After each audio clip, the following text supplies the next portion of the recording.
Hello everyone. तो फिर एक नए क्वेश्चन एरोडो के 1.77 के साथ आपका स्वागत है।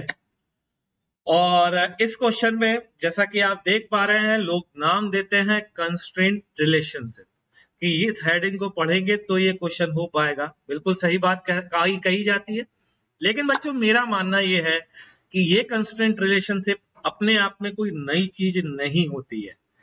मतलब आप ऑलरेडी ये चीज जानते हैं और पढ़ते आ रहे हैं। फॉर एग्जाम्पल, आप क्या ये जानते हैं कि अगर आपको ये कहा गया है कि कोई ब्लॉक है, एक हॉरिजॉन्टल सरफेस पे है, ठीक है, एक ब्लॉक है जो कि हॉरिजॉन्टल सरफेस पे है, ठीक, ध्यान से सुनिएगा। अब ये बताइए, अगर इस पर ये फोर्स लगाया जाता है तो ये तो आप जानते हैं ना कि ये इस सरफेस पे ही चलेगा, इसको तोड़ करके नीचे नहीं जाएगा या हवा में उड़ेगा नहीं अगर फोर्स हॉरिजॉन्टल लगा रहे हैं। सो दैट इज कंस्ट्रेंट कि ये ब्लॉक इस सरफेस पे चलेगा, दैट इज कंस्ट्रेंट। अब इसको मैथमेटिकली कैसे कह सकते हैं? मैथमेटिकली ऐसे कह सकते हैं कि अगर ये ब्लॉक इस सरफेस पे चलेगा तो नॉर्मल के along relative acceleration of surface 1 with respect to 2 0 होना चाहिए। बिल्कुल सही बात है, वो तो दिख ही रहा है, सरफेस को छोड़ के अगर कोई चीज नहीं जा रही है तो ऐसा होना चाहिए।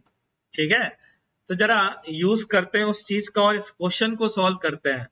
आपको बताया गया है इस क्वेश्चन में, if the ratio of the mass of the wedge to that of the rod equals eta. तो मास अगर मैं रॉड का m लेता हूं बच्चों, तो वेज का है ईटा m। यहां पर जो स्लॉट बनाया गया है इस तरीके का, ये स्लॉट, ये एक प्रकार से छत है ना जो आपके घर की, उस छत का ये होल है, उसमें ये रॉड गई है। अब ये रॉड जो है इस होल में स्लाइड कर रही है ऊपर नीचे। क्या क्वेश्चन और सिचुएशन समझ में आ रही है? उम्मीद करता हूं समझ में आ रही होगी। ठीक है, अब पूछा गया है कि ये रॉड जब नीचे गिरेगी तो ये वेज पीछे जाएगा। बिल्कुल जाएगा साहब। पूछा गया है दोनों का एक्सीलरेशन बताइए साहब क्या होगा। मैं कहा जी शुरू करते हैं। हमारे गुरुजी ने बताया है कि एफपीटी बनाइए अगर आपको एक्सीलरेशन निकालने हैं तो। वर्क एनर्जी थ्योरम से भी कर सकते हैं इस क्वेश्चन को। जब मैं वर्क एनर्जी थ्योरम बता रहा हूँ ना तो पूछ लेना, बता दूंगा। ठीक है, अभी फिलहाल तो न्यूटन्स लॉज ऑफ मोशन से करता हूं। ठीक है, तो ये रहा वेज। इस वेज पर इस रॉड ने लगाया नॉर्मल n1 इस डायरेक्शन में, सरफेस से मान लेते हैं n2 है और कोई फोर्स लग नहीं रहा है इस पर n ईटा mg के अलावा। अगर ये एंगल बच्चों अल्फा है तो ये एंगल भी अल्फा होगा। तो अगर मैं इस वेज की हॉरिजॉन्टल डायरेक्शन में इक्वेशन लिखूंगा तो n1 sin अल्फा इक्वेशन आएगी और ये बराबर होगी ईटा m इंटू ए के। ठीक है, equation number 1, this is acceleration of ways जो कि इस डायरेक्शन में मैंने ए डब्ल्यू लिया है। एक्सीलरेशन ऑफ रॉड गारंटी है डाउनवर्ड होगा तो ए आर ले लेता हूं और इस रॉड का एफबीडी बनाता तो हूं लेकिन सिर्फ और सिर्फ वर्टिकल डायरेक्शन में इक्वेशन लिखूंगा क्योंकि I am not interested to find out horizontal forces applied by the groove. ठीक, तो ये एंगल अगर अल्फा है और इसका एक्सेलरेशन ए आर डाउनवर्ड है तो क्या इक्वेशन लिखी जाएगी? mg minus n1 cos alpha equals to m into A R, ये इक्वेशन लिखी जाएगी।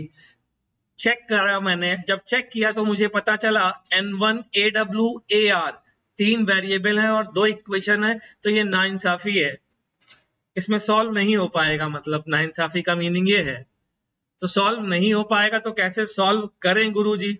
अभी थोड़ी देर पहले बताई थी बात कि अगर कोई वेज जो है वो, कोई ब्लॉक जो है वो सरफेस पे चलेगा तो उस ब्लॉक का एक्सीलरेशन सरफेस के परपेंडिकुलर रिलेटिव एक्सीलरेशन 0 होगा। तो बस लगा दीजिए साहब यहां पर। तो मैं गया वेज के फ्रेम में, इन फ्रेम ऑफ वेज चला गया जी। वेज के फ्रेम में जाऊंगा तो क्या पढ़ाया है गुरुजी ने? गुरुजी ने पढ़ाया है कि जब हम किसी के फ्रेम में जाते हैं तो उसका एक्सीलरेशन उल्टा करके जोड़ देते हैं। तो जोड़ दिया साहब, ये है ए आर और ये है ए डब्ल्यू। और अगर ये रॉड वेज पर चल रही है तो वेज के परपेंडिकुलर एक्सीलरेशन बच्चा पार्टी 0 होना चाहिए। ठीक, तो ये है अगर अल्फा एंगल तो ये भी होगा अल्फा। हाँ, तो ये एंगल अगर अल्फा और ये एंगल भी अल्फा होगा तो क्या इक्वेशन आएगी, A N sine A W sine alpha बराबर ए आर कॉस अल्फा। यहां से एक इक्वेशन हमको और मिल गई और अब 3 अननोन है। ध्यान से देखें, 3 इक्वेशन है, मतलब सॉल्व किया जा सकता है। करके देख लें, क्या करके भी दिखाई देता हूं लगे हाथों। जैसे कि यहां पर मैं अगर लिखूंगा इस इक्वेशन को, तो कलर चेंज कर रहा हूं क्योंकि अब कंस्टेंट रिलेशन आ चुकी है, अब सिर्फ सॉल्व करना बाकी रह गया है। तो n1 की value n1 sine alpha equals to eta m times AW। अब AW क्या है बच्चों, AW है cos alpha upon sine alpha into A into बोलिए AR। ये इक्वेशन आ गई। ठीक, अब इस n1 की वैल्यू को यहां से मैं यहां रखूंगा, देखते क्या आता है, mg माइनस n1 की वैल्यू बच्चों बोलो ईटा m cos alpha upon sine alpha AR into cos alpha, और ये साइन स्क्वायर अल्फा आ गया होगा नीचे आकर के, तो साइन स्क्वायर अल्फा। ठीक, बराबर क्या आएगा, बराबर आएगा m इंटू AR। ये आ गया। चलिए आगे बढ़ते हैं, इसको और सॉल्व करते हैं। यहां से इक्वेशन आ रही है, m को करते हैं अगर कैंसिल, तो ये हो जा रहा है g minus cos square alpha eta times upon sine square alpha AR बराबर AR। ठीक है, तो ये वैल्यू आती है, AR को उस तरफ ले जाते हैं, ईटा कॉस स्क्वायर अल्फा बच्चों अपॉन साइन स्क्वायर अल्फा या टेन स्क्वायर अल्फा भी कह सकते हैं प्लस 1 बराबर g। तो answer acceleration of the rod is g upon eta times ten square alpha plus 1। ये है आंसर। ठीक, और अगर AR आ चुका है तो हम देख चुके हैं, अगर AR पता है तो A वेज कितना है बच्चों, A wedge is AR cot alpha. ये वैल्यू यहां पर पुट कर देंगे और आंसर निकाल लेंगे। तो ये रहा इस क्वेश्चन का सॉल्यूशन। इस क्वेश्चन में आप वापस से देख लीजिए मैंने क्या किया है, समझने का प्रयास करिए। AR और AW, ये AW था, ये था AW। इंपॉर्टेंट जो चीज है वो बता रहा हूं, ये था AR। ठीक है, AR था डाउनवर्ड, और इसके वेज के फ्रेम में जाएंगे तो AW को उल्टा करके जोड़ेंगे बच्चों। AW का ये वाला कंपोनेंट इस तरफ वाला, ठीक है, और AR का ये वाला कंपोनेंट A वाला आपस में बराबर होने चाहिए ताकि टोटल एक्सीलरेशन रिलेटिव एक्सीलरेशन इस डायरेक्शन में 0 हो जाए। तो AR cos alpha equals to AW sin alpha.